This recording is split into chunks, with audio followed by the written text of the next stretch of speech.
All right, thanks very much, Ant. Hi, everybody. My name is Romy Antrobus-West, and I'm the Conservation and Science Manager at Kruger Canyons Biosphere. Thank you all for being here. I'm going to chair the first session, which has a focus on people and livestock. How it will work is presenters have 7 minutes. As we've said, Wayne is sitting here on your left-hand side, timing you. So when you get to 1 minute left, he's going to hold up a little sign warning you that you have 1 minute left.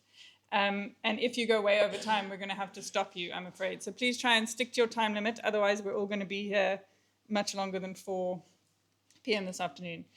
All right, so first up, we have my colleague Johan Kutzer from K2C, and he's doing a presentation on the baseline assessment of woodbush granite grasslands under different management regimes.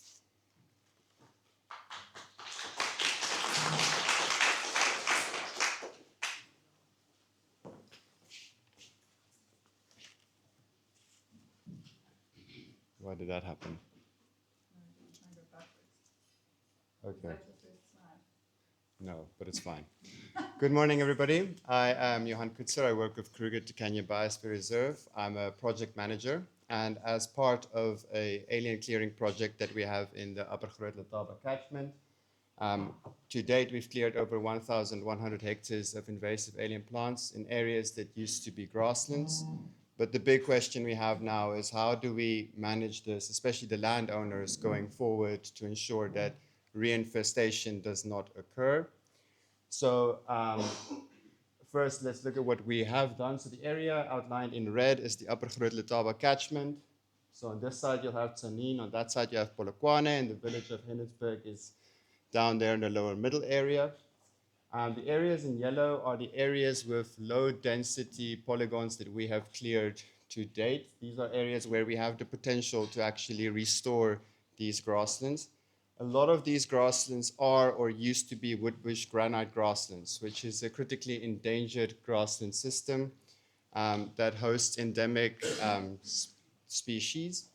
And we are losing a lot of these sites due to, should I just closer to it? We're losing a lot of these grasslands because of land use change happening in the area. We've got a lot of agricultural development happening, poor land management practices, a lack of fire management, no livestock, and just a lot of neglect happening in these areas. And for the research that we've been doing, we have been focusing on these yellow polygons. Sorry, Wayne. This is going to be reduced for my 5 minutes, right? Yes. Okay. Okay, sure. So so initially this project started off to clear invasives to restore water, because this is also a critically or a strategic water source area. But the question that comes now from this is, what is going to happen? How is this going to recover post-clearing? And we've got different sites, we've got different landowners, they have different ways of managing it. Some have planned fire regimes, some have livestock, different types of livestock. And then in some areas, there's not really a lot happening. Now, in order to look at this and see how it changes, we set up in the beginning of this year a monitoring program where we're doing these vegetation surveys to track any changes that happen within these post-cleared areas. So we use 3 methods. The first is a point intercept transects, which is a 40-meter transect where we identify all the species of grass in those transects. We also identify whether there's a bare spot or a forb in that area. We've done that for all of those areas in the yellow polygons. We also added a biodiversity element, which is looking at pollinators. So developed our own little methodology, which is user-friendly to community members. We set up a 1-by-1 meter quadrant. Participants sit down for 10 minutes and identify any pollinators that land on any flowering plants within that 1 meter quadrant. We also went a little bit bigger by doing 20 by 20 meter vegetation quadrants where we identify all the vegetation in there, map it out. And the plan of this is to see now, because we started this year, by next year, post-livestock, post-fire, what is going to change? How does that adapt? And all of these sites have been geo-referenced, so it's going to be repeated annually. And we try and do it, especially with the pollinators, to really engage with community members. We got over 100 students from University of Limpopo that helped in some areas. We've got international volunteers. So it's really an interactive approach with some of these studies. Of course, with vegetation surveys, you do need people who know all those Latin names. Now, a big question that we're exploring is that we now have multiple sites that are managed completely different. You've got areas where fire is planned every 1 year, 2 years, 5 years, some areas with no fires. We've got areas of livestock, again, different goats, sheep, cattle, and also different ways of managing it, high intensity grazing. Some areas don't have a lot of livestock, so you do see some selective grazing happening in these areas. Now, what we want to do is compare and see what works. We're not telling the landowners, this is what you should do, this is how you should manage it. We're just sitting back, we're just checking our quadrats. We at the end want to see what is the best approach to manage these grasslands and hopefully restore the woodbush granite grasslands. Now, this is not just about clearing. It's now become this bigger thing that's looking at how are we going to start recovering and restoring these grasslands. And a good thing that we have from our side is that we really do get a lot of community engagement. The landowners are on board. We've got volunteers, international volunteers supporting us. And it's all just to see how we can, like they're assisting in doing the research, doing the monitoring, but also raising awareness of the issues we have with losing these endangered grasslands up there. And hopefully we would be able to put together a management plan in the next 2 or 3 years to best manage these woodbush granite grasslands. And if they are well managed, going back to that map, we would be able to actually create a corridor for the wildlife in the area as well, and in the long run, restore these grasslands. And that is it from my side. Thank you. I also want to say thank you to, every time I say we, I'm also referring to Bronwyn Egan there in the back, who is helping me count grasses. Thank you.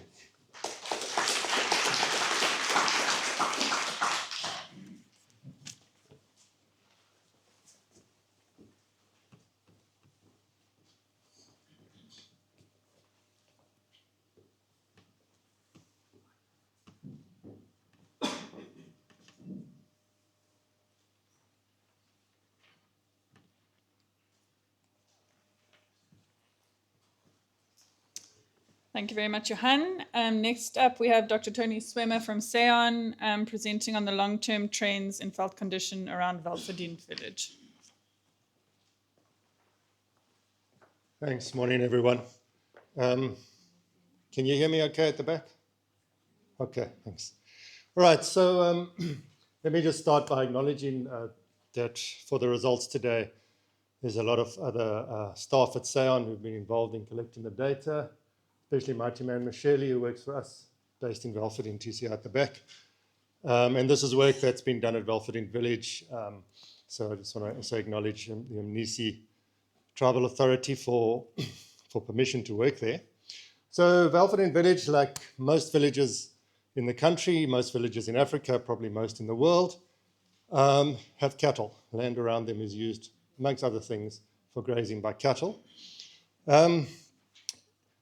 And some of it's almost a hobby. It just has cultural value for the people who own the livestock. But for most people, the cattle are really an important part of their livelihoods. In some cases, actually for food. In other cases, it's essentially a way to store wealth. And also a feature of almost, or many, is that there's a lot more cattle than conventional rangeland theory would say the land can support. There's very high stocking rates. So how do these ecosystems around these villages manage to support so many cattle? And is it sustainable? Can we keep supporting so many cattle into the future? So these are questions we're interested in. And Welverdiend's a nice place to study this for a number of reasons. But one is that there's really a lot of cattle there. So based on reporting of livestock numbers to Department of Agriculture, We estimate there's about 60 cattle per square kilometre in the Belfast rangelands. How does that compare to a natural system? Well, the Kruger National Park is right next door. And if we take their game count data, average over a few decades for the section of Kruger right next door, and add up all the animals that are also grazers, like buffalo and zebra and waterbuck, etc., we only get to around 4 animals per square kilometre, which is much, much less. So how can the Belfast rangelands support so many grazing animals?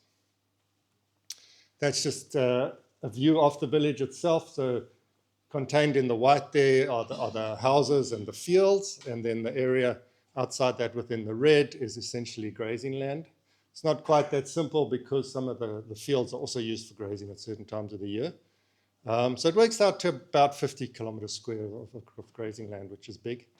The little yellow dots there are the sites where we've been monitoring the condition of the rangeland for about the last 10 years. So we've been interested in seeing if there's degradation happening, if there's a loss in the ability of this ecosystem to support all these animals. So a key factor in all of this, of course, is rainfall, because the condition of the vegetation is not only affected by grazers, but also by rainfall, in fact, more by rainfall. So we have an automatic weather station there, that's at Mighty Man's house, and a couple of others in the area. And if you look at the data from that over the past 10 years, we see the average for the village area is just over 500 millimeters of rain per year. In some years it's been higher than that, and some years lower. So we had this really intense drought in the area from about 2015 to 2019, where we had many consecutive years of below average rainfall. And we were curious, how did that affect this ecosystem? Was the grass layer able to recover and to continue to support so many cattle? And then since then, we've had some years of above average rainfall. So that's a nice long-term data set to look at these sort of long-term trends in the vegetation and cattle. So during that drought, things were looking pretty rough. A lot of bare soil, not much grass production, and a lot of skinny cattle by the end of that drought. And yes, there were some cattle deaths. We're still working with the numbers. My wife, Louise, is going to present in 2 talks' time a bit more on the detail on this. But it seems maybe about 200 cattle died out of the well-fitting total herd, which is a lot, but not too bad considering the total size of the herd. Strangely, though, we found at the end of last year, there was a lot of cattle deaths suddenly. More than 250 cattle died after the 2023-24 summer, which wasn't a particularly dry year. So that was very strange. Why did we have more cattle deaths after a kind of average year than we had in that severe drought? So what can our range and monitoring data tell us about this? So we use 2 methods around the village. The one is a transect. This is the kind of typical felt condition analysis method that's used widely in this area. And we also actually clip grass at the end of the summer and the end of the winter every year. And this is a much more direct measure of how much grass is available for the cattle to eat. Just a bit more on that felt condition method. So it's essentially a step point method. So every meter along a 25-meter line, we would measure the distance to the nearest grass and the size of that grass tuft, and also what species it is. And then we can categorize those into species that are good for supplying grass for cattle versus those are not. And we calculate a felt condition index from this. So if this index has a high value, wrong button. If it has a high value, that means that there's a lot of grass plants that are packed in tightly, and they're large grasses, and they're species that are good for grazing. And if it's a low value, it essentially tells you that the grasses are quite sparse and they're quite small. And so that's going to provide you with less food for cattle. So this is the results of our felt condition index calculated since 2014. So we see, it doesn't really matter what the values are, it's just a value between 0 and 1. The important thing is the trend. So we see going into that drought, we really had a big drop in felt condition, which is normal, but then a really good recovery. And by 2024, it's kind of intermediate values and better than during the drought. So that can't really explain all those cattle deaths in 2024. And we look at the amount of grass produced from our grass clipping, and we see a similar trend. So here the blue line is showing how much grass there is at the end of the summer. So how much there is going to be for the cattle to graze through the winter. And the red line is showing how much by the end of the winter. So the difference between a blue dot and the red dot is how much was lost during the winter or grazed or fell over or whatever. And again, we see the effect of the drought, low values in the drought, good recovery again, and come down a bit. And in 2024, kind of intermediate levels, not as bad as the drought. Always low by the end of winter. So this is showing how basically everything gets grazed down by the end of the winter in this village. All right, so to conclude, our long-term data suggests that the grass layer around Velferdinge is actually resilient. It's coping with this heavy grazing. It managed to bounce back after an extreme drought. But we're not quite sure why we had so many cattle deaths end of last year. I think it's something other than the grass layer. Perhaps there was less feeding by cattle owners, or perhaps the size of grazing land has shrunk since the drought. So these are things we want to do more research on in the future. Thanks.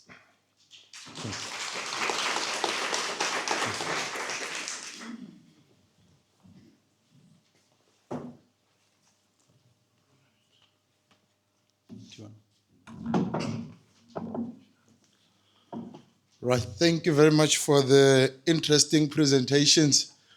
I thought it's only pastors that say, I'm not here alone, I'm with my beautiful wife as well. So now I heard Mr. Twine is coming in with scientists as well, so I'm glad to hear that. I would also like to, after such a wonderful, great presentation from the Velferdinge community, acknowledge the presence of the Mnisi Traditional Authority, which is where Mr. Swema was actually presenting about. And then we would like to acknowledge and honor the presence of Her Royalness, Princess Mnisi, who is here by the flesh herself. If she's there, can she wave so we know who she is and you don't ask for contacts by mistake? You'll be arrested. Did you see? There she is. Can we please not clap? Let's ululate. If you don't know how to ululate, just make a sound and we'll hit your mouth like that and acknowledge them. Woo! Thank you. She's not here alone, but together with their council from the Nisi Tribal Authority and also the headman from Velferdinge, Mr. Jim Lambo. Can they also raise their hands so we acknowledge them? Thank you very much. We would also like to acknowledge a council representative member from Bunareng Baskororo, represented by Mr. Albert Malachi. Thank you very much. We welcome you, we honor you. And then the second last, we also have representation from the Setlari Traditional Council, where we've got Mr. Albert Muhlolo and also Mr. Eric Eskhodi.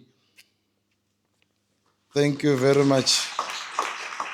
I was told that we're not sure if our local traditional authorities will make it because the Mapulana people is their Christmas season now. So it's a time to celebrate and enjoy. And then the last one, we've got a headman from Amashangan Tribal Authority, Mr. Wilson Makaringe. Thank you very much. We welcome you and we hope that you feel welcome and engage with us today. Thank you. Thanks very much, Vusi. Next up on our agenda, we've got Prof. Wayne Twine from Wits University presenting on the sustainability of small-scale livestock farming in a rapidly changing world.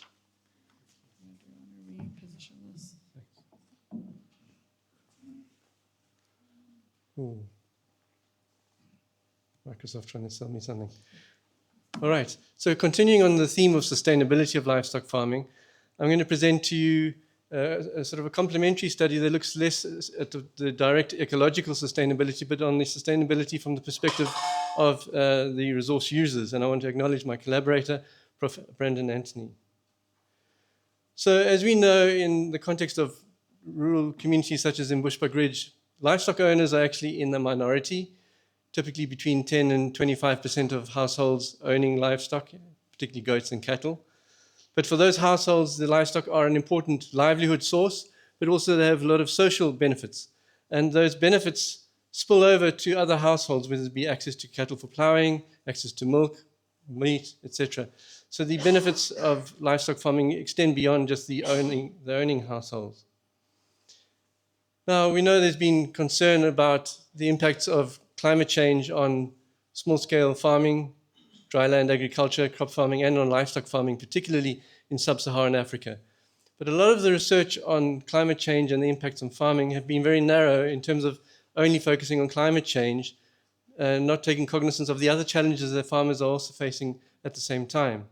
And often the voices of the farmers themselves in terms of their own perception and experience of climate change don't come through clearly in the research. And so we set out to ask, what are the local perceptions and experiences of climate change? How important is climate change relative to other challenges as perceived and experienced by livestock owners? And what are the perceptions of livestock owners and non-owners on the future of livestock farming in their communities? So we conducted the study in 2 communities. I worked in Cottondale here in Bushbuck-Ridge, a densely populated area with shrinking communal land, rapidly expanding settlements. Prof. Anthony worked in Palobeni. We've got representation from Palobeni here, which is fantastic, from the traditional authority, in a much more rural, more remote setting. We conducted a total of 312 questionnaires. I conducted 51 interviews with livestock owners in Cottondale, 52 contacted by Brandon in Palobeni, and then 115 non-owners in Cottondale and 94 in Palobeni. That's roughly the ratio of owners to non-owners in the population, so it's a proportional sampling. And so we had a detailed questionnaire collecting information on the farmers themselves, or the livestock owners, their perceptions and experiences of climate change, livestock ownership, and those who own livestock, we asked about the challenges that they faced, and then we asked about the household and community benefits of livestock, which I'm not going to have time to report on today, and then importantly, people's perceptions of the future of livestock farming in their communities. So what we found? Well, first of all, people have perceived and experienced climate change within the last number of decades. They experienced changing weather patterns. And in Cottondale, the most regularly, widely reflected change was of extreme or unpredictable weather events, more variability in the weather, followed by less rainfall, more heat. In Palobeni, it was the reduction in rainfall and increased temperature and just generally more dryness that was the most widely recognized and experienced climate change dimension. And when we did multivariate analysis, we found that perceptions of change were more associated with elderly, low-income, and long-established residents, and younger respondents who didn't own livestock, and often among the poorest, were less likely to have perceived or report clear climate change shifts. And I guess this stands to reason because they've had less of a lifetime to experience, the younger people, less lifetime to experience the changes. So that's not a surprising finding, I guess. But certainly over 70% of households, of respondents had acknowledged and experienced changing climate. Then in terms of challenges faced by livestock farmers, we had a total of 17 different challenges, some environmental, some social, some related to management and governance.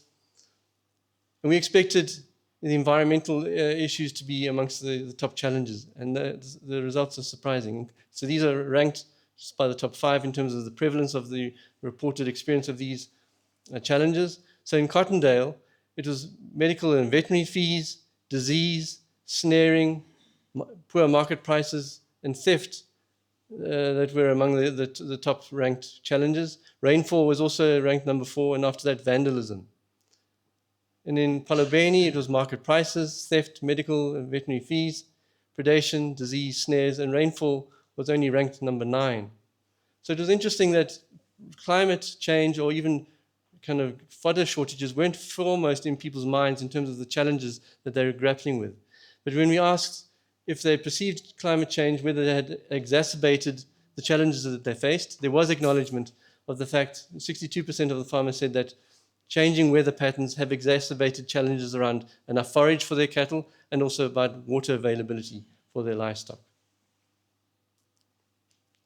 And in terms of the different trends, we found that wealthier households responded or reported resource and theft-related challenges, while low-income respondents experienced a wider range of challenges. Newer residents in Cottondale were particularly affected by vandalism. And is that my time? Oh. Okay.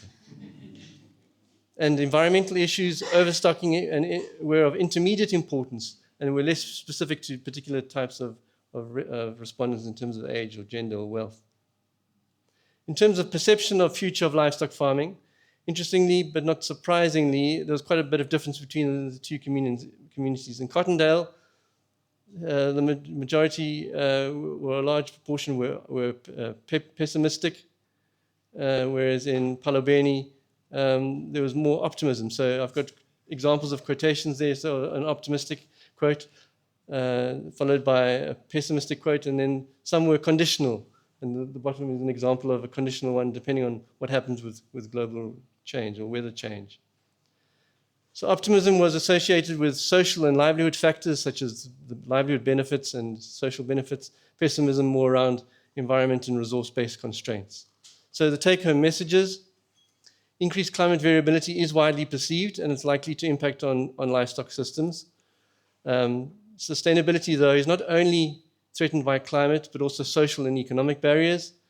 And there are divergent perceptions and perspectives on and outlooks which are shaped by socioeconomic and demographic factors.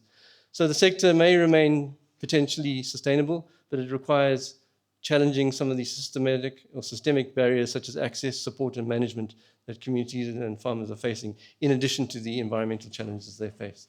Thank you very much.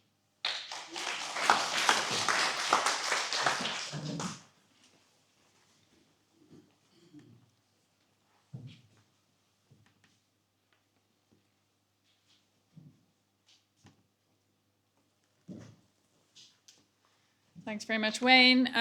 Last but not least, under this theme, we have Louise Swimmer and her team representing Sandparks and Seon, presenting on cattle, community, conservation, and communication. Thank you, Rami. Oops. Okay, so we know that cattle are really important to people. We've heard a really nice introduction to that this morning. Important for their economic value, but also for their cultural and spiritual significance. And I think that, of course, means that anything that threatens cattle is important to understand and then to try and mitigate against. And there's a number of things that we know that will threaten cattle in terms of their survival. And in Sandparks, we obviously understand that there's a lot of the links towards what we understand about what is threatening cattle and potential solutions. Very much, many of these are linked to protected areas. So I see different things to you see, but it's fine. So in trying to understand some of these things, I know I have spoken about predation in the past and the role of our compensation strategy. So if anybody wants more information on that, I can share that afterwards. But I want to talk a little bit about some of these other threats that we've been working on a little bit more recently. So disease is obviously a big one. And, just the bottom line of the disease regulations in South Africa means that if any cattle or livestock, specifically cloven hoof livestock, go into the Kruger Park or into one of the protected areas, they're not allowed to come out again unless they're in a truck going for direct slaughter to the Palabora abattoir. And that's the law, and it's the law of the Department of Agriculture. It's not a conservation regulation, but of course that's going to have massive impacts in terms of people's livelihoods. The animals have to be euthanized, and then also that's going to impact the relationships between people and conservation areas. And this is not something new, it's happened for decades, but it is happening more and more. And that's linked to lots of different concerns around the integrity of the fence as one thing, but there's other drivers to that as well. So I'm just going to talk about a couple of case studies over the last couple of years where we've had to try and manage the impact of domestic cattle coming into Kruger. And hopefully we can look at some ideas of doing some research that can support mitigating some of the negative impacts of this. So this is just a Facebook post. This one was in September last year, where there was a herd of cattle at Sable Dam. For some of you that know Sable Dam, it's about 15 kilometers inside Kruger. And this is not something that the tourists generally quite like to see, as we saw from the posts that came out on Facebook. I personally don't mind, to be honest. I love cattle, but not everyone likes to see cattle in protected areas. So the first thing we tried to do was to catch them.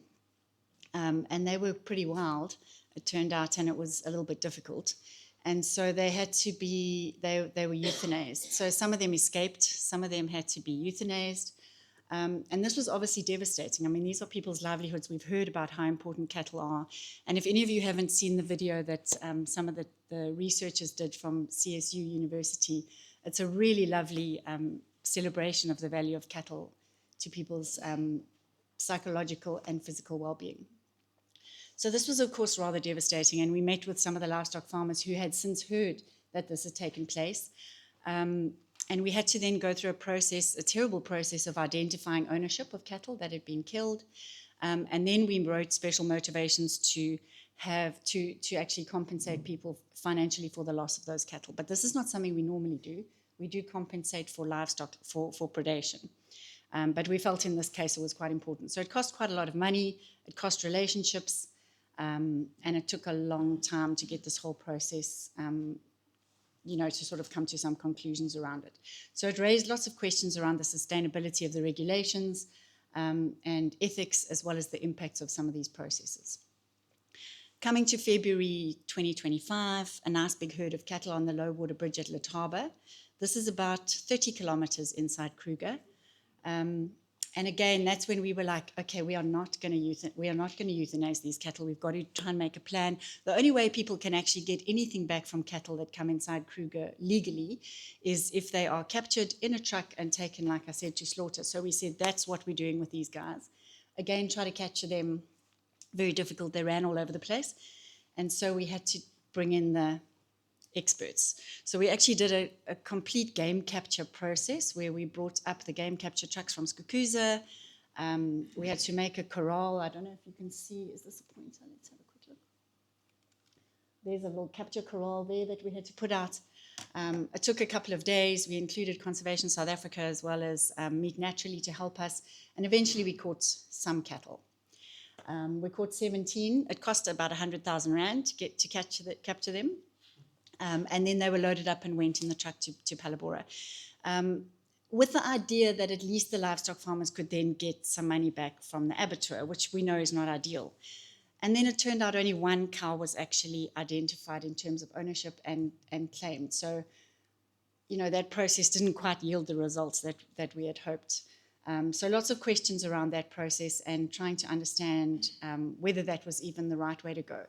The bottom line is we've got to try and not, for these sort of things not to happen in terms of cattle coming over the fence. There's lots of work being done around the fence, but we're also trying to understand from the cattle farmers in terms of their herding practices. Which brings me to Velvedent. So my husband does a lot of work in Velvedent, and I was kind of jealous, so I was trying to find a way to be able to work there as well. And this was a perfect opportunity to learn from the Velvedent livestock farmers from a place where that sort of stuff is not happening. So a lot of those examples I gave are from the north. And Velvedent practice different herding practices, and you don't often get examples of cattle moving over the fence. So we spoke about herding for a little bit at this meeting, but it turned out that the bigger threat facing the Velvedent livestock farmers over the last little while was to do with the drought impact that Tony pointed out. And they asked us, Sandparks, if we would be able to support them in terms of any drought relief. This is not something that a conservation organization would normally do, but we said what we could help with is to tell the story and monitor and help them to document the impact of the drought, the 2024 drought that impacted in Velvedent, so that we could then have discussions around what could have caused the huge deaths that they saw in cattle and enable them to have a documented, a record to be able to go and look for aid elsewhere. So this is now just the start of this pilot project. I don't like showing all sorts of graphs, but just to show you, these are the cattle deaths in Velvedent. You can't really see, but all the little blue, every one of these bars is one Velvedent livestock owner from Velvedent B. We've just started with Velvedent B. And the blue are the deaths, and the red are the ones that survived. And just in summary, 91 farmers from Velvedent B lost cattle, and they lost in the region of about an average of 32% of the Velvedent B livestock herd. So that's pretty significant, and there were massive impacts on certain households.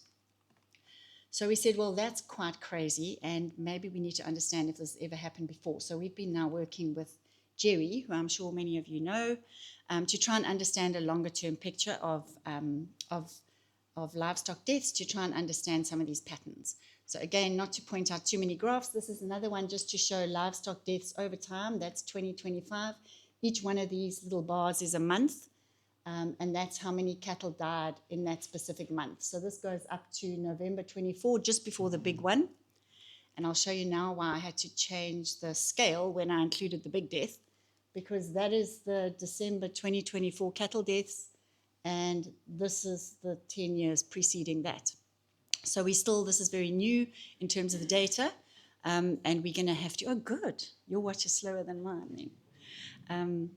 So we're going to have to just unpack that a little bit and try and understand. So this is just very new, but I think it's quite an important bit of data, and we're hoping to kind of try and understand from some of the other areas as well. And it's really nice that Palobeni is here as well, because we have heard that, towards the end of last year, there was also some very dramatic and devastating deaths to cattle, not specifically in Palobeni and Mbula, but I certainly know in Makuva village, a lot of people lost a lot of livestock. So just to end off, I think at this stage, we're going to just try and fill in some of our missing data for Velvedint to try and understand some of this stuff, try and link it to rainfall. I think it's not just about the annual rainfall, even the monthly rainfall, but possibly more the timing between rainfall events and also those sort of variables for the preceding year. So with the help of my statistically inclined husband, we're going to look at some of those things, see if we can understand it a bit. But the idea is that we are doing this together with the livestock farmers from Velvedint who asked us to work with them on this important topic. So that's where we are. It's a co-development process, and at the end of it, we will have a draft report that we develop together with the farmers, with the idea that we can maybe look at some of these early warning predictions for mitigating some of these types of impacts. Thank you.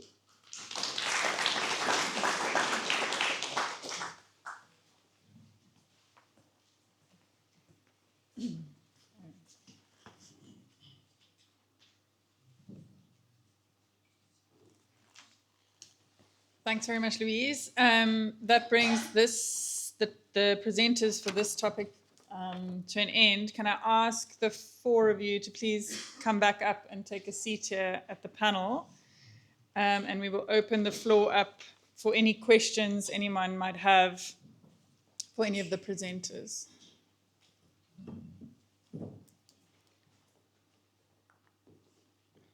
Do we have a rolling mic? I'm wondering if this can be the response. This will be your mic and this will be.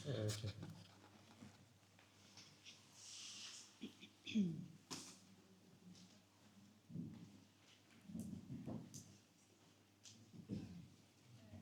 Nobody got any questions about livestock? Okay, mic is on its way.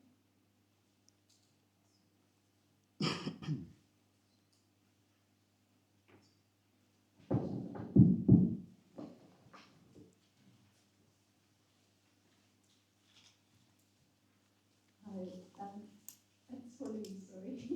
Are there any indications of what happened with other livestock, like goats, sheep there, and that there when something died? So I wouldn't be able to answer that now. At the moment, we've literally just got the cattle data, but it would be very interesting to see because I think they feed differently and are probably more resilient. But on the other hand, I don't know. I think if there's anyone else here, maybe from Velvedint, that might have an idea of what happened to some of the smaller livestock, would be quite useful and interesting. But I can't answer that. Maybe someone else on the panel. We would like to look into it though, as soon as we can get some of the data. Thanks. I think getting that data is quite tricky for the goats, at least.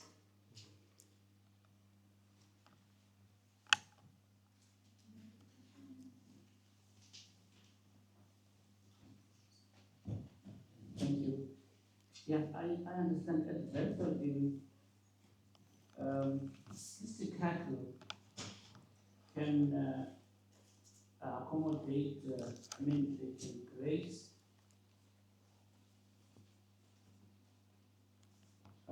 cystic cattle per kilometer square. How do you measure those square kilometers? It's really, I find it strange to me. Thank you. Yeah, so I was also surprised when I did that calculation, but it was just off the satellite imagery of Google Earth, working out the whole area that is part of Velferdin's rangelands. And then we get the total cattle number from the Department of Agriculture's records that Louis spoke about. So that indicated about 3,000 cattle for Velferdin A and B. Yeah. And there's approximately 50 square kilometers of rangeland available. Yeah, so it's a really high number. But I think what I want to do next is just compare to other villages and see if it's similar.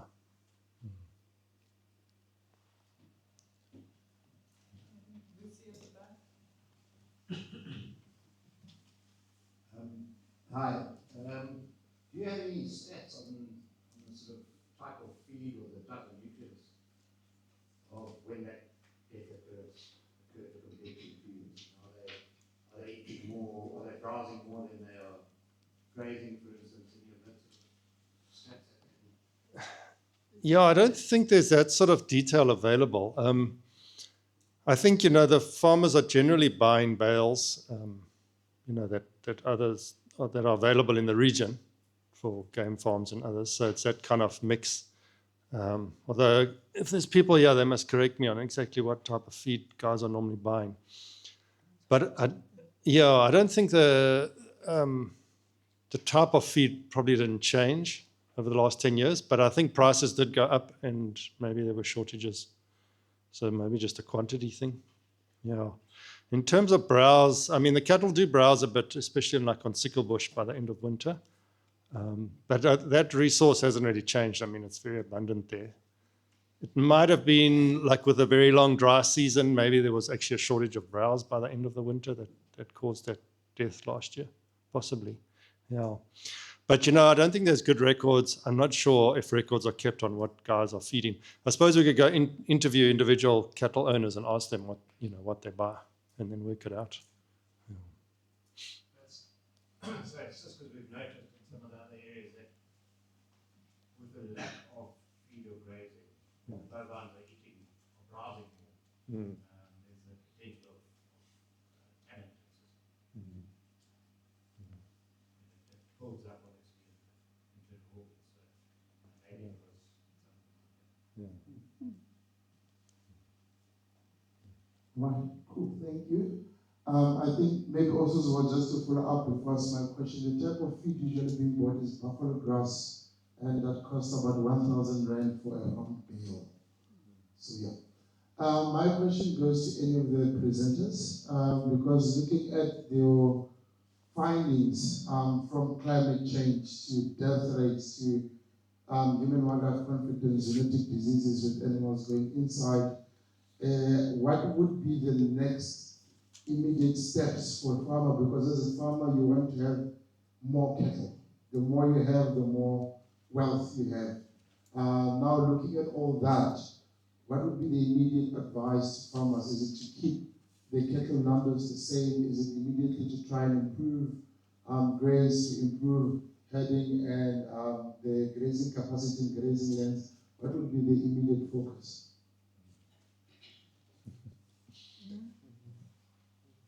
Okay. It's a tricky question, but I think as we expect climate change to make the rainfall less predictable, more variable, the forage availability is going to become an increasingly constraining factor. So I think limiting numbers is the ideal objective, but how one does that in an equitable way is a social process more than an ecological one. And it's around governance and cooperation amongst the livestock owners and with their governance structures. And I think what the Herding for Health are achieving in the communities is really going a long way towards that with the custodianship sort of approach to the rangelands. Tony, do you have anything to add? Yeah, no, I agree, Wayne. I think that's the key thing because it's communal. I mean, whatever is done has to be done by everyone, or at least the vast majority. Otherwise, it's not going to be effective.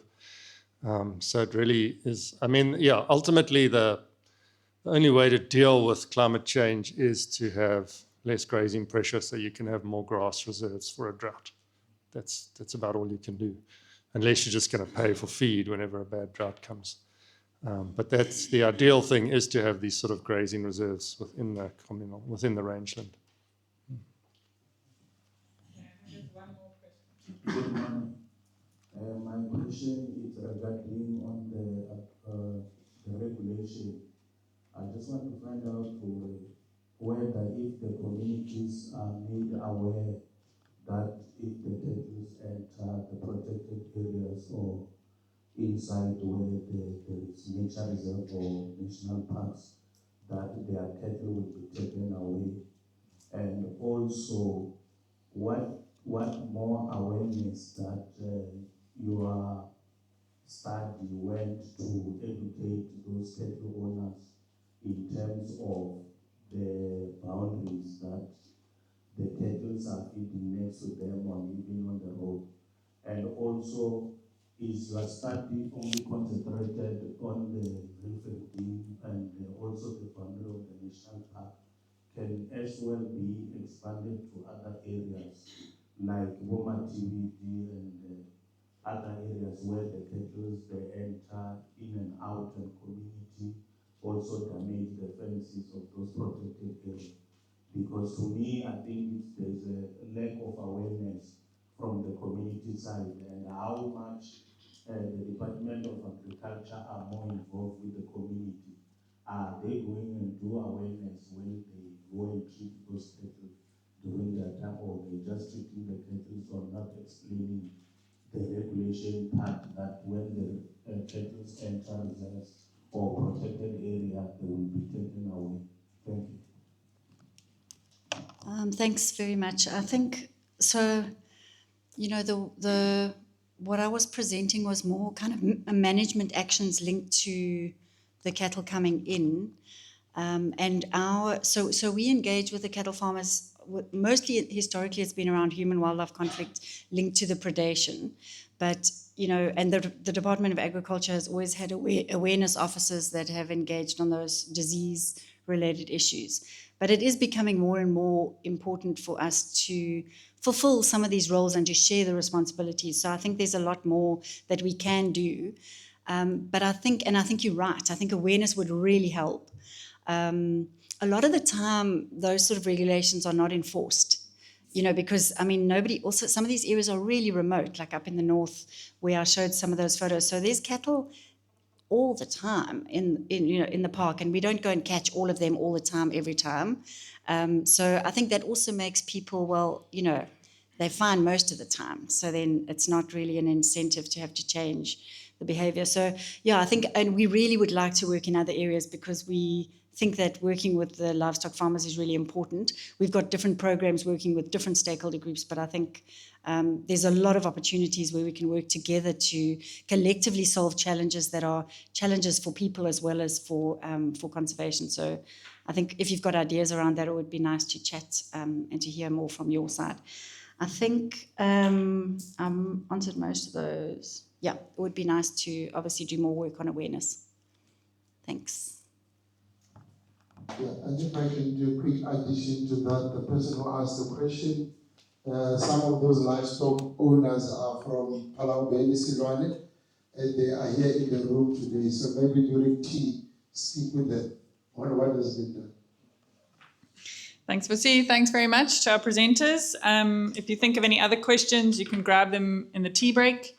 But we would like to move on to our second session now, which is focusing on people and waste.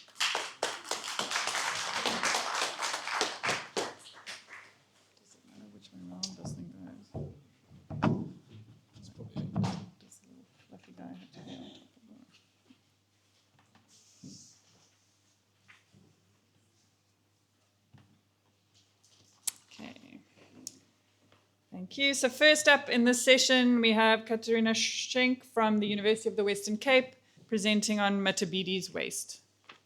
Sorry. Good morning, and thank you very much. And I was extremely happy. You made my day this morning, Anthony, when you said that waste is becoming a major issue, because it is a major issue, and it's also that there's a need to.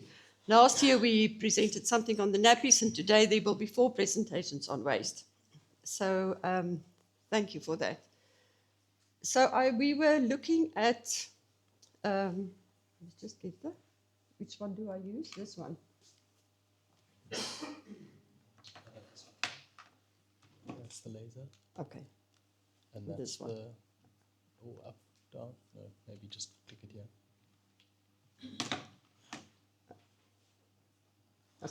Okay. So what I'm going to present to you today is we did a study in Moromela and in, let's try again. What does it want? I'm doing something wrong. You want to go there? Oh, sorry.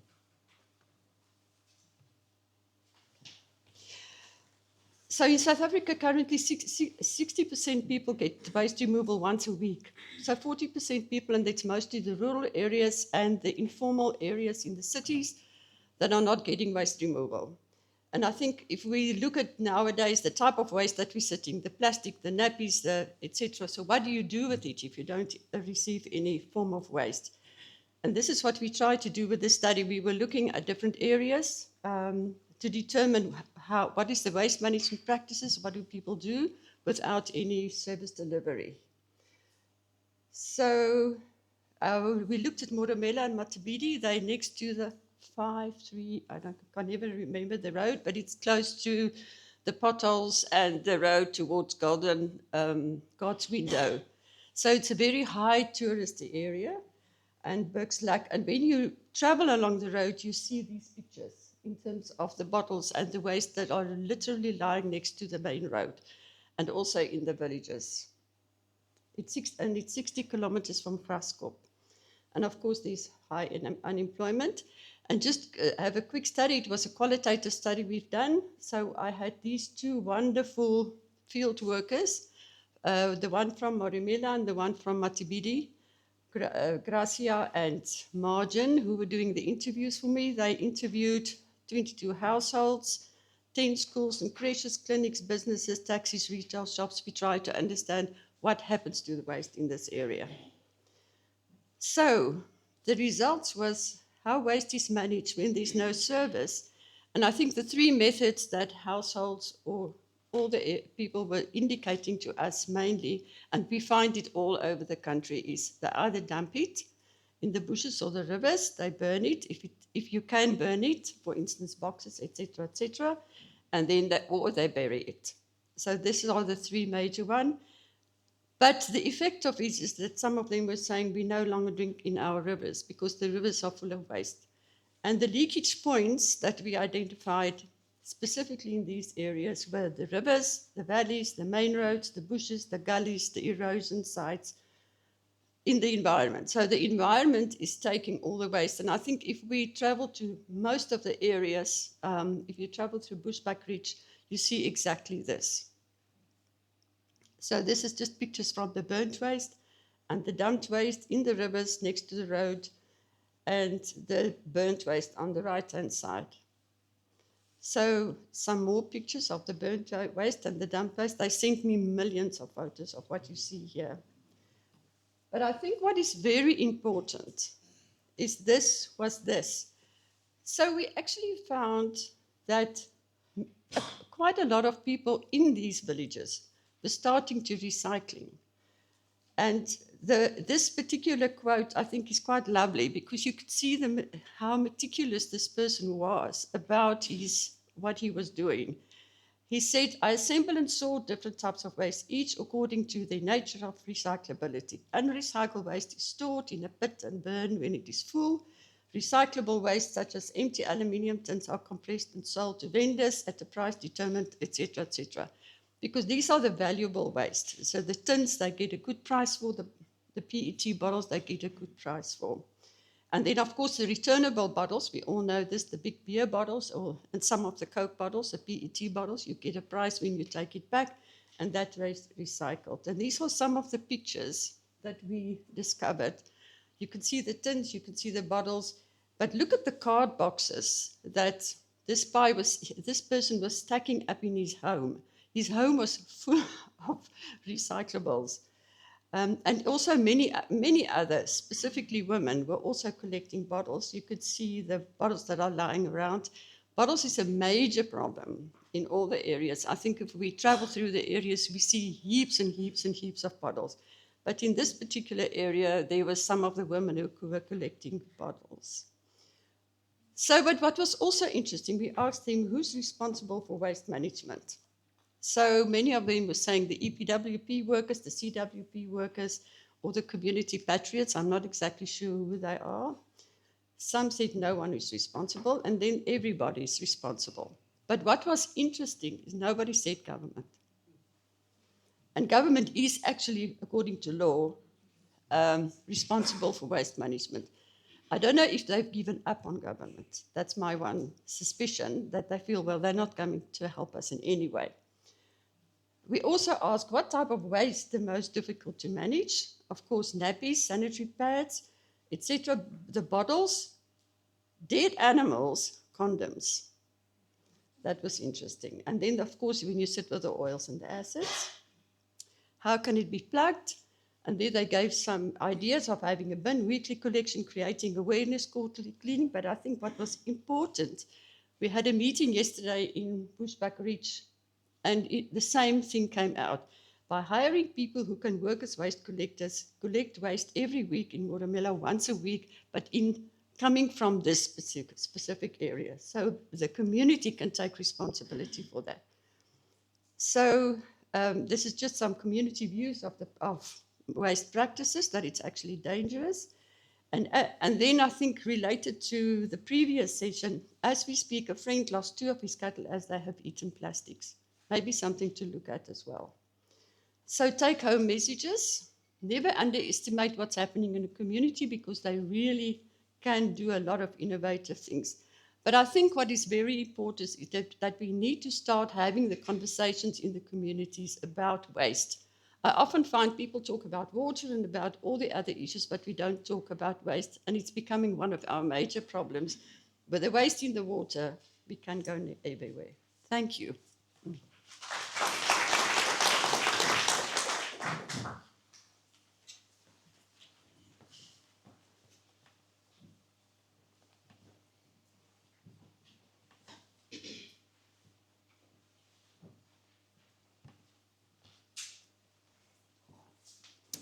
Thank you very much. Next up, we have Hope Morema from Kruger Canyons talking about waste beneficiation baseline study in Bushbuck Ridge.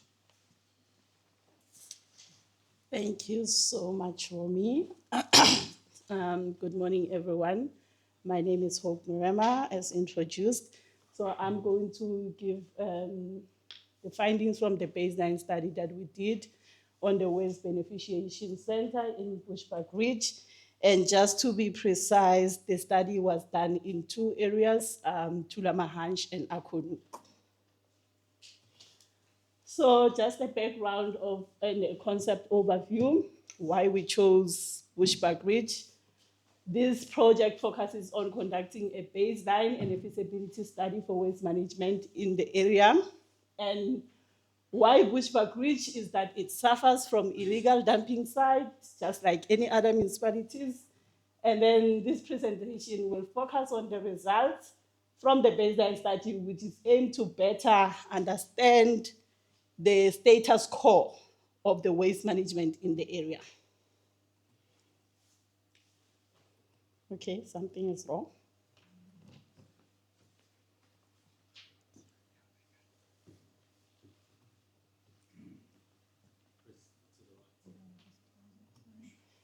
Okay, and then it has 2 components. The first one is the baseline study, of which we've gathered the information, the data from the waste generators and waste handlers. We also did stakeholder mapping, where the data was analyzed, and then we had a workshop with stakeholders to share, discuss, and verify the data. Okay, something keeps popping up. Sorry. And then the baseline study interviews, we interviewed 300 households from the waste generators, 26 plaza shops, 14 taverns, and 40 other stakeholders. And then we also looked at our waste handlers, our champions that help us manage waste currently in the Bushbuck Ridge, which is 40 informal reclaimers and 4 buyback centers in Akonuk and Tulamahach. So the findings from the households, it shows that only 8% of the household in Akonuk and Tulamahach receive waste removal services. This is from the municipality, and I think it is safe to say that the 8% comes from Tulamahach, not Akonuk. And then, sorry, how the waste that they generate is 3.8 kilograms, and then the organic waste, which totals to 29%. And then how they store their waste is that they use bags, and 60% of them, they put it directly into the pit. So meaning that out of the 300 households that we interviewed, beside the 8, the rest, they manage their waste through burning, dumping, or burying. And then the other waste is food to your animals, that's your organic waste, and some of the waste they give away. And then we also looked at findings from the informal businesses that we interviewed. So you can see that from the spaza shops, 0% receive waste removal services. And they generate about 8 plastic bags, so those are your refuse bags, per week. And then the waste that they generate can be your PET, cardboard, white paper. And 62% of them, they are Ethiopians, then the rest South Africans. So from the taverns, only 4% receive waste removal services, generating about 3 bags a week. I think that is a bit tricky. Some asked why, but maybe most of their waste get reclaimed by the informal reclaimers before it can be even discovered as waste. So 93% of them, they are South Africans, and then the rest from our neighboring countries. And then we also looked at other stakeholders, of which it was your schools, your government facilities, clinics, and hotels. So from the schools, all of the schools and the ECD centers that we've interviewed, none of them receive waste removal services, and which also lead to burning, burying, and dumping. And then from your government facilities, we've seen that they receive weekly collection either from the municipality or private companies. And that's the amount of waste that they generate per week. And then coming to our waste handlers, we've interviewed 40 informal waste reclaimers. 63% of them, they are on the landfill site in Akonuk and Tulamahach, and 37% are in the neighborhood. So those can be your street reclaimers. So all of them, they are from South Africa, and then you can see that it is also dominated by females, which amounts to 72%. So where they get their waste, they normally get their waste at the 70% on the landfill side. So meaning that when the municipality truck take their waste to the landfills, they are there to source all the recyclables. 33% they get from the taverns, the skip bins, the spaza shops, and 20% from the households. And they always look out for materials that have high value. So you can see that the aluminum cans came out the top, which amounts to 85%. And then they all sell to the buyback centers between the two areas, Akonuk and Tulamahach. So we also engaged with the buyback centers that we identified in both areas, Akonuk and Tulamahach, of which there are 4. And then where they source their waste is that all of them, the 4 buyback centers, they get their waste from the reclaimers Do I have 1 minute left? Oh, sorry. So they get their waste from the reclaimers, some get from the private companies, from the community members, and all the material that is collected all goes to Joburg to big recycling companies. So the takeaway and what we're hoping to do is to potentially pilot a separation at source project, of which the study indicate that 75% are willing to participate from the household, and then 65% to 71% from the informal businesses also showed interest to participate. And then 85% from the other stakeholders also indicated that they are willing to participate. And those that cannot participate, their reasoning was mainly because there isn't any collection services, they have no time or no storage to keep their waste. So that is my presentation, and thank you so much on behalf of all the partners that we're working with on this research: Plastic SA, University of Western Cape, the Moose Group, Aquila Environmental, and K2C.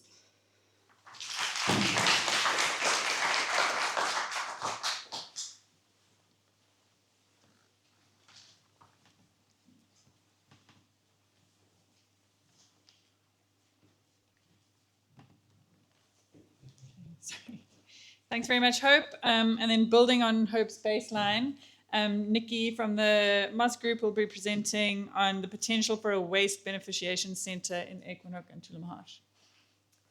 Thanks, Romy. Good morning, everyone. Sorry, I'm a little bit short. I usually need a tomato box to stand on. I think just building on Hope's presentation, we're working on the idea of potentially creating what we call a waste beneficiation centre. It's basically a very big word or set of words for something that essentially takes as much usable waste, solid waste, so from what we don't like to call them all recyclables, because people typically recyclable means PET bottle, cardboard, paper, those kinds of things. We often think of things like chip packets, just throw those things away, polystyrene burger boxes. They're technically recyclable, but they don't get recycled widely. What we want to do is ultimately get all of those things collected in one bag, sorted, and then actually the high value stuff will still go into the traditional recycling value chains. But at the beneficiation centre, we would make products using those lower value products into something that could be furniture, it could be bricks, it could be something that helps with pothole fixing. I know that's something that we need in this area quite badly. Translating into products that can be actually used locally. So actually taking that waste and making it into something of value. And then what is left at the end of it, which was typically the tailings that would often go to landfill, we could even use that for waste to energy, or even turning it into using a pyrolysis type process to create oils and fuels that can be used elsewhere. So that's the great idea, and that's what we're really working on. Oh dear, you now have some other thing that's telling me let's try that again. Okay, so as Hope's already said, the baseline study was complete, and we had the idea there was to say what's actually happening in this area, how much waste is being generated, of what, who's handling it, etc. We spent the last month or two starting to design some ideas based on what is actually out there and how could it actually potentially work. By the end of this year, we need to put up some final designs and a high level, I'm going to say, and I'm seeing my colleague over here, Sam from Plastics SA, who's together with the GIZ putting up some of the money for this, a high level economic feasibility and a practical feasibility for this particular beneficiation centre. What's exciting about this project is we're actually working with a whole group of people. So we've got Prof. Schenk from the University of Western Cape, Aquila Environmental, K2C, who've been absolutely phenomenal. Hope has our legs and arms and brains on the ground, really bringing the community into this because it is a co-design process. So the first thing we had to do was start out figuring what are people actually putting on, what kind of waste is getting out there and how do you do that? You start by saying, what are people buying? How much are they buying of it? And what is it packaged in? What kind of products are landing up there? So long story short, what we actually managed to do was say, there's about 75 products that pretty much every household buys on a monthly basis. And we could estimate using all kinds of things from retail sales data and the household surveys to say, what are those products? And be able to say how much of those are actually bought on a monthly basis. We then said, what are those packaged in? And what is the weight by weight of that packaging? So how many chip packets are sold in this area on an ongoing, on an annual basis? How much does a chip packet weigh? Add those all together and you get the tonnage of chip packets, for example. And what we were able to do is, and I purposefully kept these in small pictures, I didn't want you to actually look at the graphs, but was to be able to say by number of items and also by weight, what kind of packaging material is actually out there. And what was really interesting from the baseline study was by number of items, plastic is by far the biggest constitutor, but by volume, by weight, glass, and Rini said it earlier, is definitely the biggest contributor in terms of tonnage of material. And you can see it lying on the side of the road. So how do we use those things? It's very difficult to collect the small individual chip packets, but we need to get those in, much more difficult to get in than, say, glass bottles in a pile, which are easier to process. But very, very interesting results from that. So in terms of designing this beneficiation center, we need to figure out what can we actually do with this material? What are the options that we can do with all these material types that we get in, whether it's tin cans, whether it's bottles, whether it's plastic? Can we bale and sell it into the bigger recycling streams? Or can we turn it into things? Can we pre-process it? Can we shred it? Can we wash it? Can we pelletize it? Or can we actually make it into something that can be used in the local area, furniture, etc.? Then we've got to figure out, well, it's all very well, we know what to do with it, but how do we get it? And that's actually the biggest challenge, is getting it out of the households, getting it out of the communities. The best way to do that is a separation at source program. So yesterday we had, Rini mentioned the workshop, where we started talking about designing a collection system for the various areas. What would that look like? So that we can start getting these materials out, because as Hope said, there is basically no waste management. There's no waste collection in these areas already. So we've got to find a way to do that. We've got to design that system. We've also got to design what the site will look like. Where are we going to put it? The municipality wants us to put it at the Tulamahash new regional landfill. Not open yet, but we've got to figure out what we're going to put up there, what kind of infrastructure is required. And then how do we make this thing work economically, and who's going to own this thing? We want it to be community owned. It can't be owned by a private enterprise trying to make money out of the local community. We need to make it used and owned by the local community. So I can't give you any answers now. I can only tell you we're in the middle of the design process. But just so it's not really a key takeaway, but watch the space. By the end of the year, we'll have a final high-level design. We'll know what is needed, more or less how much it's likely to cost. Is it going to be economically viable? And will it be practical to implement in this area? So I think just one last thing I wanted to leave you with was everybody, we always see these piles of waste and we think we're drowning in waste. When you actually quantify it in tonnage, it's actually not that many tons. So it's harder to make use of things when there's less of it, to try and make valuable products out of stuff that it looks a lot, but it actually in tonnage isn't that much. So quite an interesting challenge that we left with, a bit of a paradox, as Murray Tinker would like to say. Thank you very much.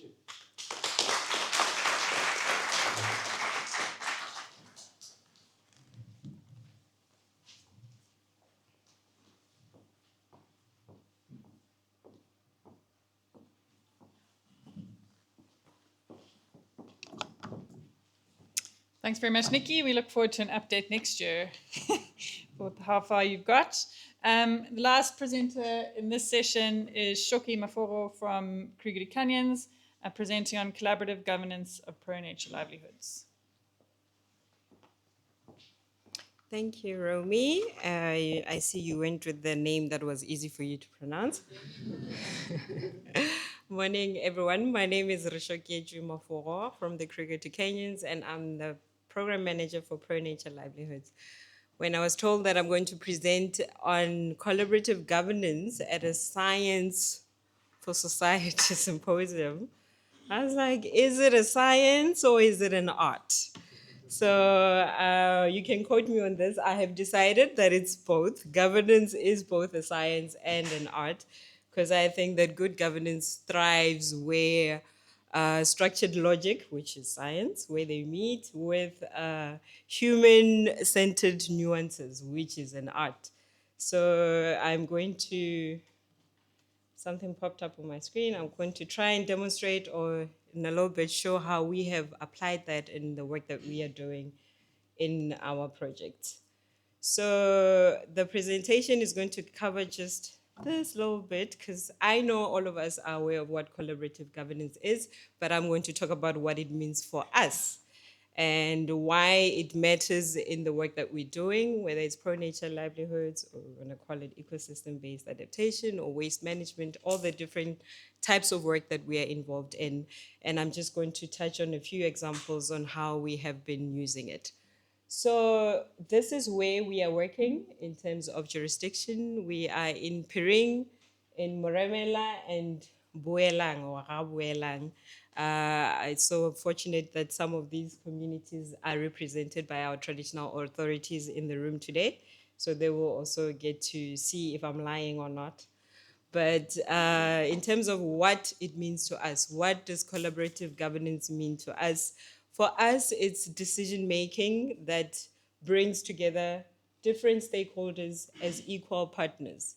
And I think the key word in all of that is equal partners, because a lot of the times we have different dynamics, power dynamics, where processes or projects are involved, where the funder would have a bigger say, or the landowner, or, but principles of good collaborative governance is a space where everyone comes together to the table as equal partners. And this process for us is something that is entirely built on trust, shared power, and transparency. It does take time to build that trust, and sometimes it's not factored or accommodated by the project timelines that we work in, but it really takes time to build that trust. And we see that in the work that we're doing in Piring, for instance, which is our demonstration site for the biosphere. Things are like moving like a well-oiled machine now, because we have been working there for a good 6-7 years now. So it does take time. And in our ecosystem-based adaptation project, we use the concept of collaborative governance to ensure that there is local ownership, there is inclusion participation. I always talk about how sustainability is embedded in good governance, and you need everyone to have that buy-in or sense of ownership in the work that we do, because a lot of the times our projects are time-bound, but you don't want the efforts to stop as soon as the project stops. You want that continuity even long after you have left that areas. So why it matters in EVA, I've read quite a lot of work, especially around Governing the Commons by Eleanor Ostrom, some of you might know. And her view is very much something I agree with, because it really talks about how at the center of natural resource management, or at the center of managing whatever we are trying to manage in our different projects, should be the people that are depending on that resource, or people that are using that resource. So when people establish their own rules and their own penalties, they are likely to actually adhere to those rules, or they are likely to make sure that those rules are enforced. And so with us, we have seen in the work that we are doing that collaborative governance helps us in terms of aligning conservation with livelihoods. It helps us with ensuring fair benefit sharing, and it also helps us strengthen local leadership and adaptive capacity. And I put here eco savings and credit groups as an example of how we have really seen that work. And in the last symposium, there was a presentation on our eco savings and credit groups, which is really a scientific way of saying stock fells. But that system is what we have seen that it really demonstrates how people come together, set their own rules, enforce them, they hold each other accountable. And we have just been leveraging all of that onto the different projects that we are running in those different sites. So in terms of the eco savings and credit groups, this is where we are seeing communities at the forefront and center of work such as rangeland management or waste management or our absorbent hygiene products project, where we are looking at the indiscriminate disposal of diapers, which I know is a challenge for everyone in this room, whether directly or indirectly. And people are, coming up with solutions for these problems that have been identified. And with the savings groups, they're actually also making investments to make sure that there is financial viability in the work that they're doing. I've just been shown the 1 minute mark, but I'm almost at the end. And at the same time, I'm not going to touch on the rangeland management component, but just talking about how even with our conservation agreement models, it's still another example of how people governing their own resources or applying collaborative governance is a reason why sustainability will be ensured, that people don't come in and tell communities or stakeholders how to run or manage their own resources, but everyone comes to the table and contributes to those solutions. What we have learned so far, or our take-home message, is that trust and shared decision-making is what has led to increased community ownership. People feel that these solutions are their solutions because it's what they have come up with. Sustainable resource use, better coordination with traditional authorities and formal institutions, and also just to state again that it does take time, but it is a winning mechanism or a winning system. My time is up and I had a 1 minute video. I don't know if while we come, okay, cool. But otherwise, I think that's it. We'll probably say more during the questions, but I just wanted to show that with all the work that we've all been talking about, I think collaborative governance is a framework and backbone to all of that. And all of this work is really influenced by Charlotte Nell's research, where she was trying to show that collaborative governance is a framework that can help us manage the issue of diaper waste. And to this day, it continues to inform and direct some of the work that we are doing in the areas that I have stated here. Thank you.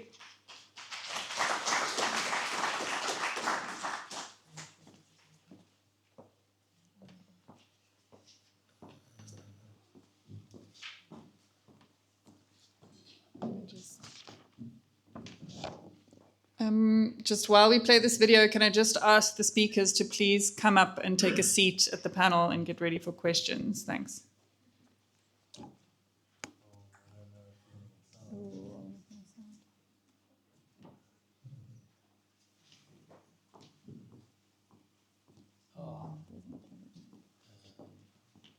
Otherwise, let's do... Okay, while Ant figures out the sound situation, if he can, let's open the floor to questions. Who's got the roving mic? Letabo. Okay, great.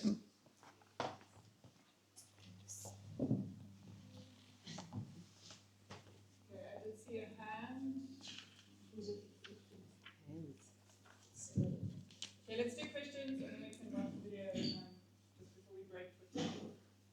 Okay, go for it. Okay, thank you. My questions are directed to Ms. Murema under these waste beneficiations. In the presentation, she says the empty bottle is R1 per bottle. I actually think it should be regulated because up to 50 cents per bottle is needed for our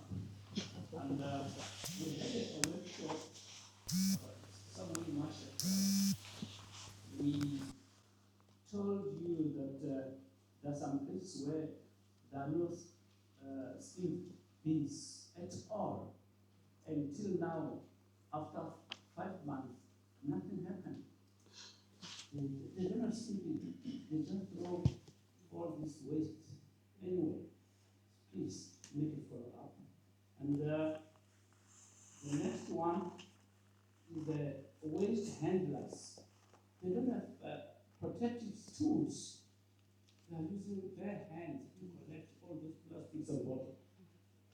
Please, how far are you with those promises? Thank you. Thank you so much.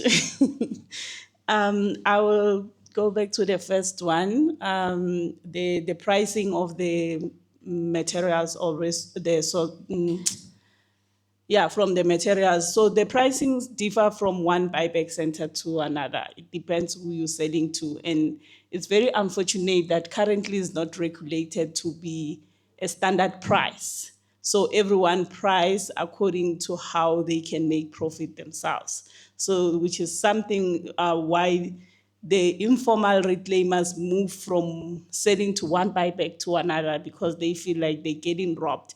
So which is something that we're also researching to find how the pricing work.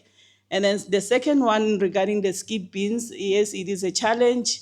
And we've been engaging with the Bushbuck Ridge municipality to say where the skip bins are placed, it's more convenient for them, but not for community members. So which is something that it's a continuous engagement with the municipality, but we hope that one day we'll get to a point where it saves people, not for their own convenience. And then the last one is, I don't know if I made those promises at the workshop, but it is the municipality's mandate. With the waste reclaimers, I know that there are PROs that sometimes do assist them with PPE. With municipalities as well, they do, because they work very closely with the municipality. So it's something that we can also just try to research and looking out for partners that can also help to provide with PPE. Thank you. Maybe it's important just to mention that there's a regulation, what we call the extended producer responsibility regulations, that is actually now making the producers and the retailers, you must help me, responsible to see that the waste is collected. So they have established what we call producer responsibility organizations. That's the PROs that Hope is talking about. So these PROs are actually responsible to see that things are collected. And these are the organizations that we should contact, and they're supposed to support the waste reclaimers, they support the municipalities, etc. So we were in discussion yesterday also with Bushbuck Ridge Municipality and encouraged them to make contact with the PROs. There's 30 PROs. All the people like the Coca-Colas and all of those brands are paying towards these PROs, and they should assist municipalities with collections as well. So I think it's something it's good to be aware of, because I think when we have the discussions in the communities about waste and waste management, these are also the organizations that we can reach out to assist communities. And with the waste reclaimers, they love giving out protective gear. Okay.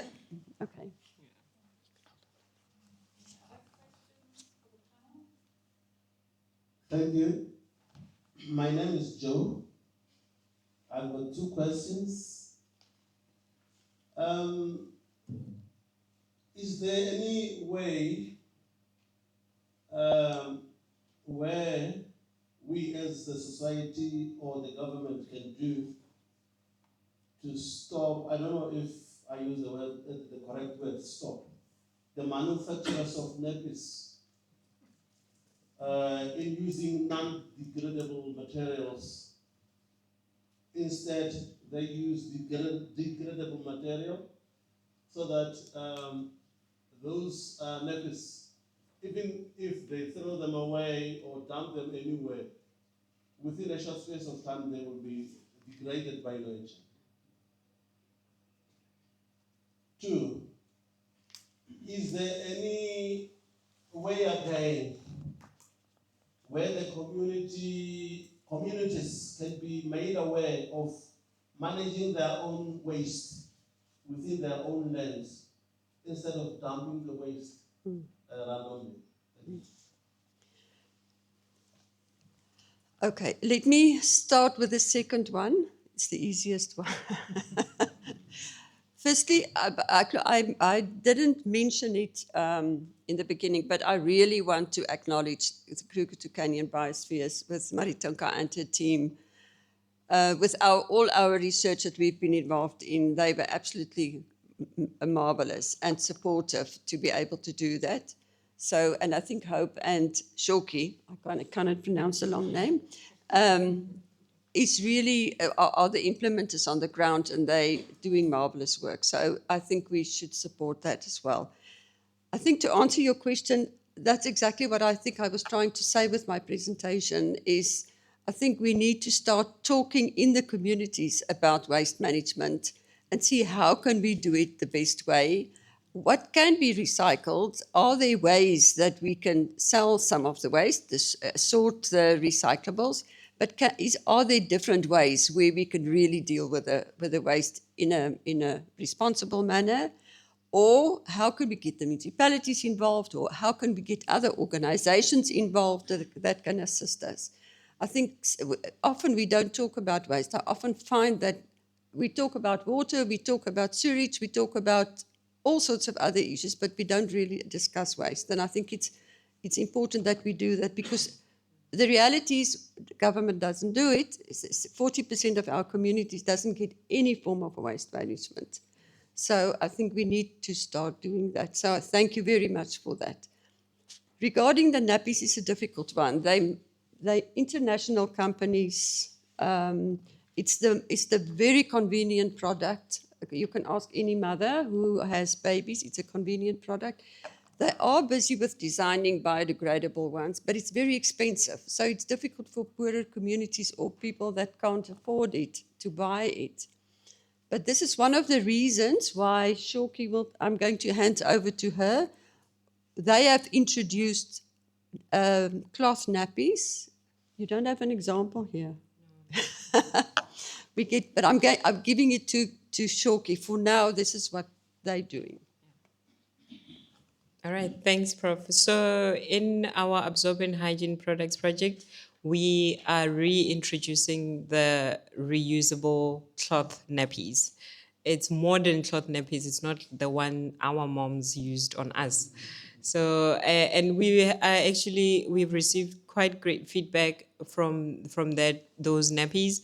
We've piloted them with a few moms, and we've been constantly monitoring the use of those nappies. What are the issues? Because usually when you talk about that, they will tell you about water being a big issue, which is a real issue. But they're designed in a way that they also require minimal water use.